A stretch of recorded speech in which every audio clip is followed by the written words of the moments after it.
Hello and welcome back to my YouTube channel, the new home here on YouTube for Shining Star Holistics. Today I will be sharing with you my collective reading for the upcoming new moon in Pisces, which is coming this Saturday, March the 13th. I'm going to be using my go-to deck, the Faulkner Tarot, and for those of you that are not familiar with this deck, it was the first modern day photographic tarot deck showing real people and real life situations we can all relate to. So I've laid out the 5 cards. I'm going to turn them over one by one. But let me start just by talking a little bit about the Pisces energy. So if you are a Pisces or you know a Piscean, you may well understand a lot of the traits that I'm just going to mention briefly. So it is one of the 4 water sign energies. And, you know, this is the sign that works with the imagination, with the spiritual, and with the subconscious. This is the sign that allows us to dream. So, some of the traits associated that we may actually take on as we experience this beautiful new moon. We may start to feel a little emotional. We may feel a bit sensitive. We may be adaptable, compassionate, romantic, intuitive. We may feel a little bit introverted, artistic, or even charming. Now, the slightly negative traits, because we always have to remember that with every energy, with every zodiac sign, you know, there is the good, the bad, and the ugly. So, Pisces energy can also be indecisive. It can be moody. It can be vulnerable, lazy, irrational, sometimes even having that scatterbrain. And finally, there can be a tendency to be gullible. So just be mindful of the traits I've given you, because as I said, you or people around you may take on some of these traits when the moon moves into Pisces, which it will actually do later on today, which is Thursday. This is when I have done the reading for you.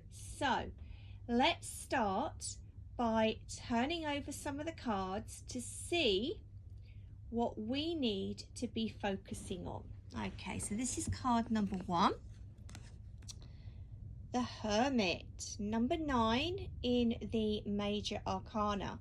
So the energy here is actually encouraging us to take some time out for gentle reflection, possibly even re-evaluation. And this will be where our hopes, dreams, and wishes are concerned. You know, this is also a time of self-realization. You know, this is when we finally accept that every little thing in life will happen slowly, and it will also happen in its own time frame.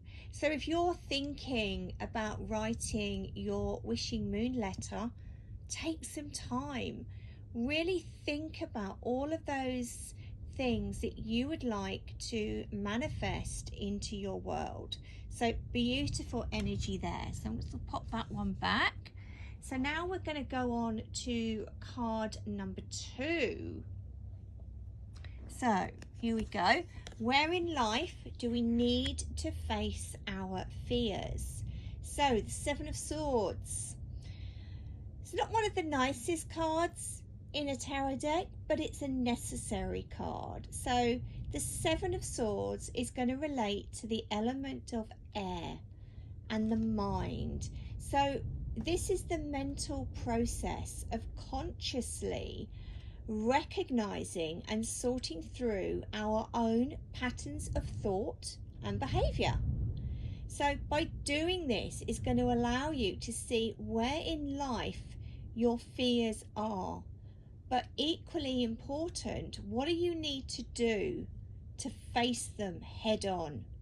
So this is really going to bring stuff up for you. You may find that you need to journal on this. You may wish to pull an additional card, for more clarity.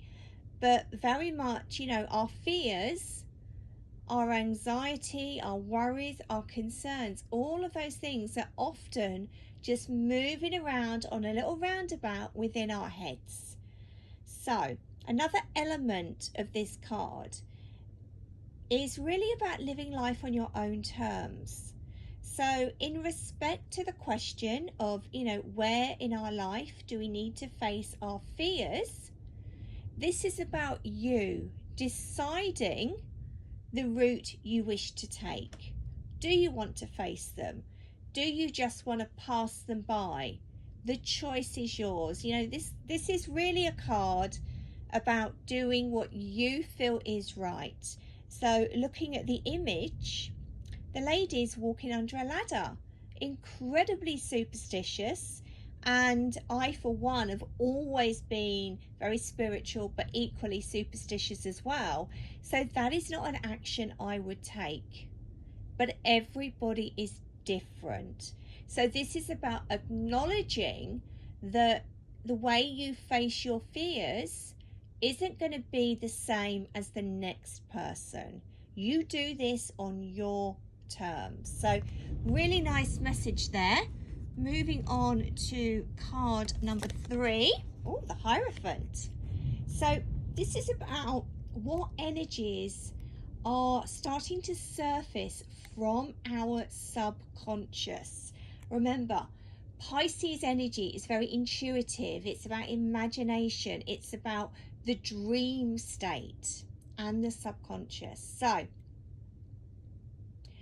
the Hierophant is such a great energy to have here. For me, it's an incredibly spiritual card which talks about doing things in the right way, but equally at the right time. But it also talks very much about our spiritual practices and even traditions that maybe have come from your family, even down from your ancestors. But going back to the spiritual practices, I really want to talk about meditation. When you connect to your higher self through meditation, you're going to be accessing, higher wisdom. So this really is saying for you guys, it's a time to be more aware of the spiritual way and tuning into your higher self, to your guides and your angels. Now, they were also going to be sending you signs that you need to be seeing at this moment in time. And spiritual signs can be sent in so many ways. We all know about white feathers. We know about angel numbers.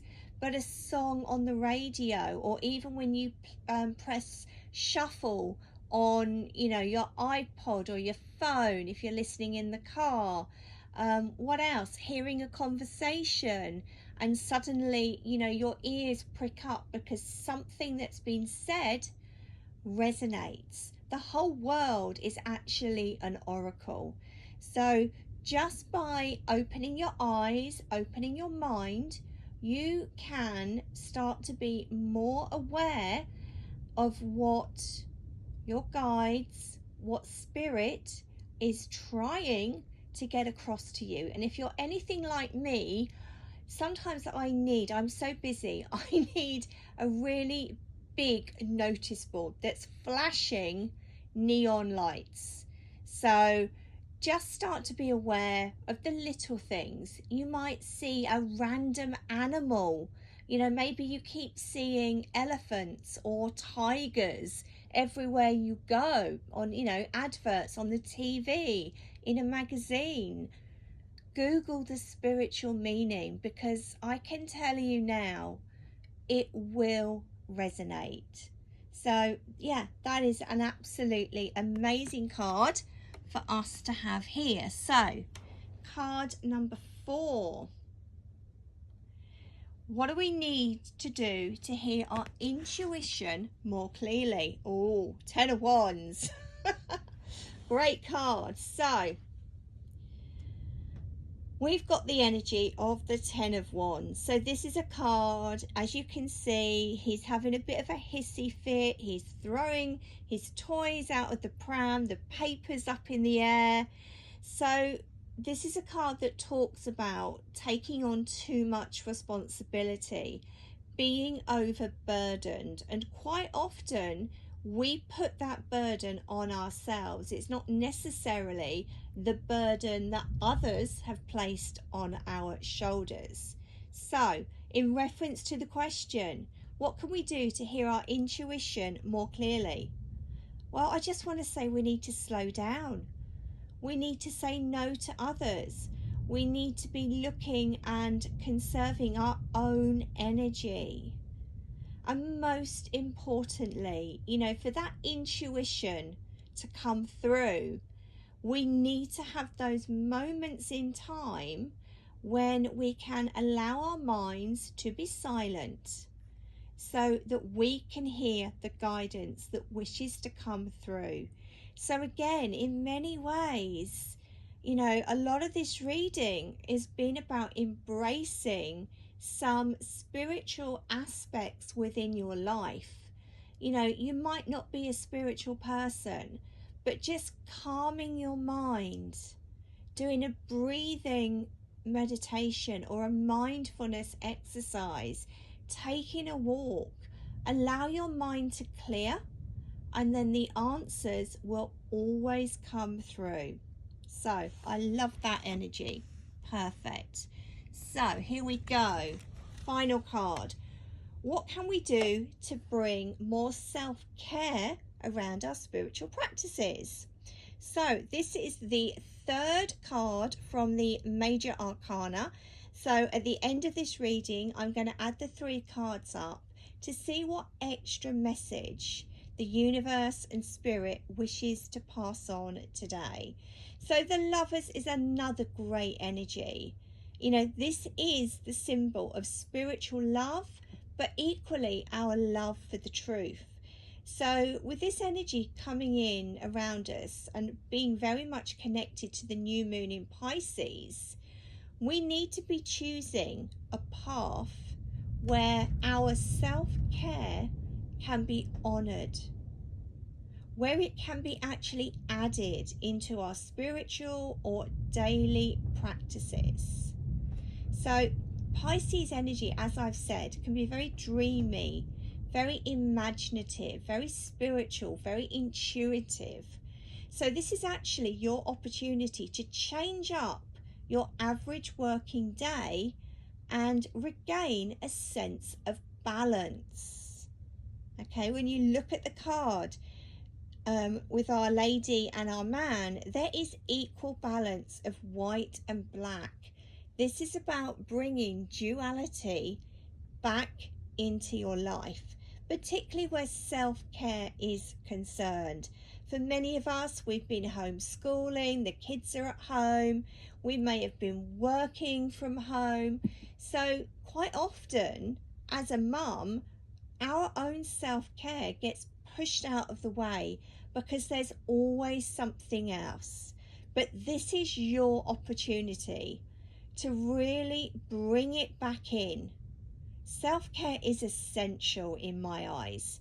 You cannot help others if you're not looking and conserving your own energy. So, beautiful card there. So let's have a look at these numbers. I'm just going to add these up in my head. Okay, so we have got the number 20, which very much talks about the Judgment card within the Major Arcana. So let me just find it.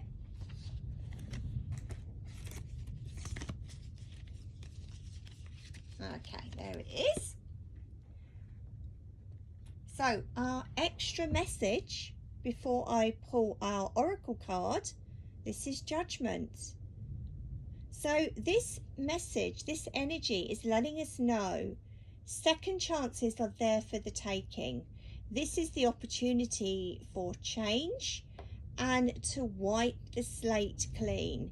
Now it shows a sunrise, and every single morning gives us an opportunity to be better, to start over, to have more focus on a particular scenario or area of our lives. So you can see in the middle of the card down here, there's a tiny boat that's halfway.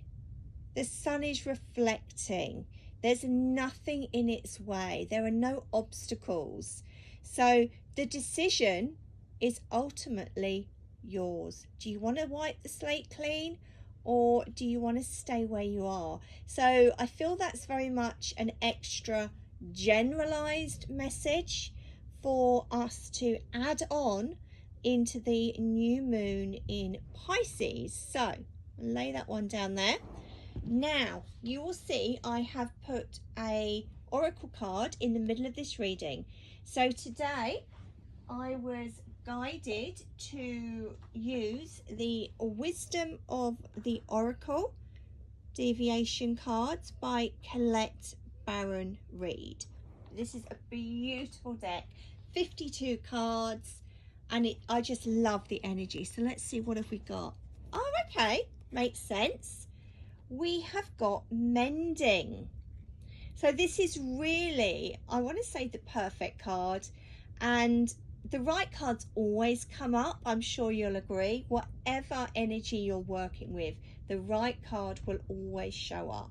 So this is about forgiveness. This is about making amends. This is about healing after arguments. And, you know, this healing can be with others. It can also very much represent the healing with yourself.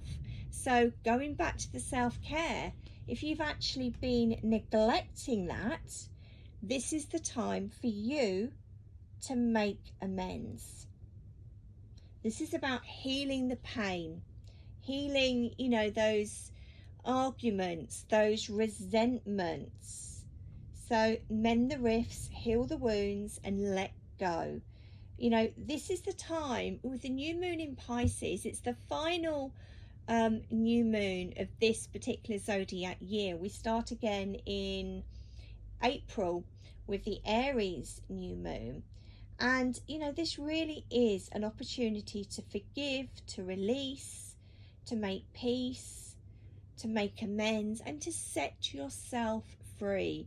So adding all of that in to the other cards that have chosen to be part of the new moon in Pisces energy, it really does resonate, and I hope you agree.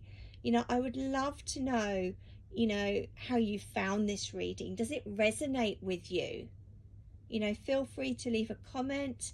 Feel free to share this reading with other like-minded souls.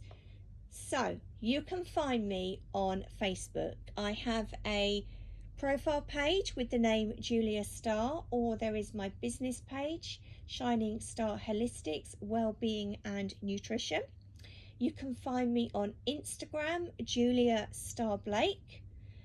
Obviously you found me on YouTube. I'm available for intuitive sessions, email readings, life coaching sessions. I have a healing group on Facebook, so if anybody would like more information regarding that, drop me a message and I will happily add you into the group.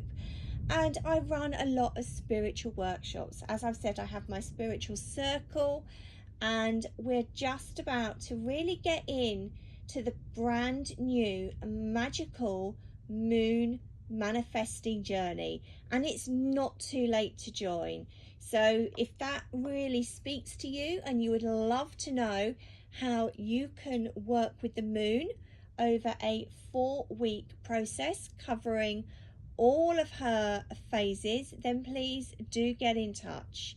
So thank you for watching, and I will see you very soon in the next collective reading video. Lots of love. Bye.